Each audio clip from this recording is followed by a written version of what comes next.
He said, "You are foolish." And I was just remaining quiet while this man was persecuting me. You won't believe this. As much as Prophet Uebert always says that he loves his son, he also called him foolish when it was necessary. Watch this video as a parent. You're going to get the idea of nurturing your kids and also teaching them the right ways. God bless you. So let's dive into this video straight away and hear what Prophet Angel said to Uebert Jr. this year. I had understood what my father had said concerning spiritual matters, but concerning the areas of finances, I was a babe depending on my father alone. I wish I was talking to somebody right here.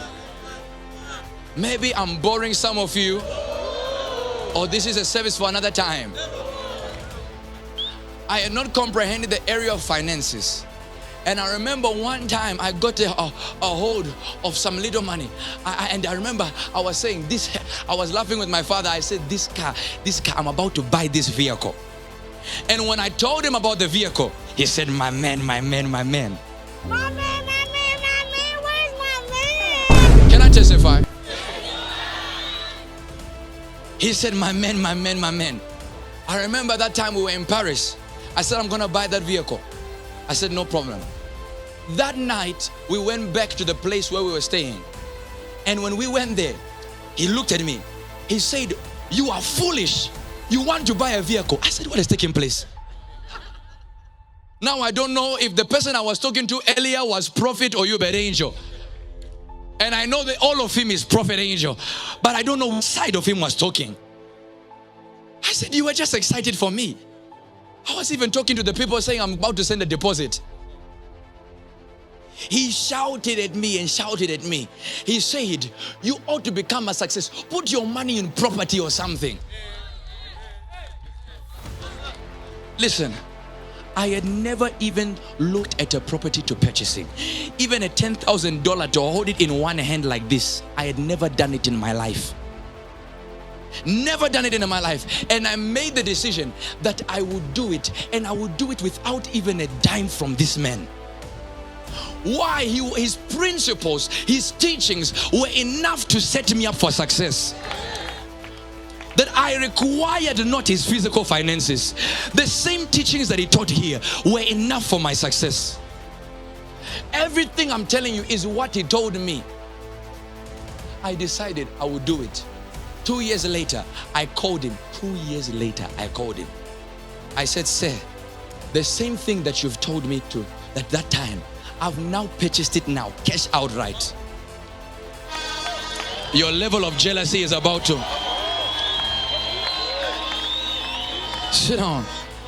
That's to turn a long story short. I just called him and I said, Dad, how are you? Then he said, what do you want? I said, relax. I said, remember you told me and you were shouting at me this time. For those 2 years, the men were shouting at me.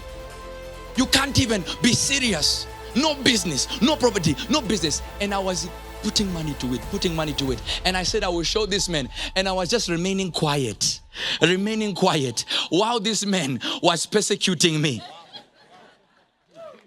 Oh no. I'm telling you, it's only me who can testify. I'm being persecuted. And I'm just remaining quiet until I point my manifestation.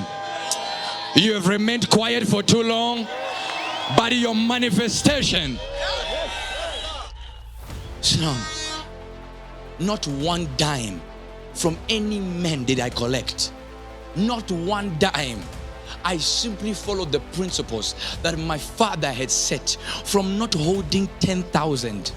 Just to not holding 10,000, the property was over 200,000. What took place? His principles, they set me up for the success. So when I called him, I said, I've got now the property. And I said, not only that, I'm now going to the dealership. The same vehicle, I'm now collecting it. Hey, let's go. Listen, Good things take time, but great things take all place at once. They take place at once. The great things in your life, they shall take place at once in the name of Jesus. I said they shall take place at once. It shall take place at once. Why is it that I'm speaking on that testimony? It's because I understand where some of you are. I understand it. And I know where God can take you.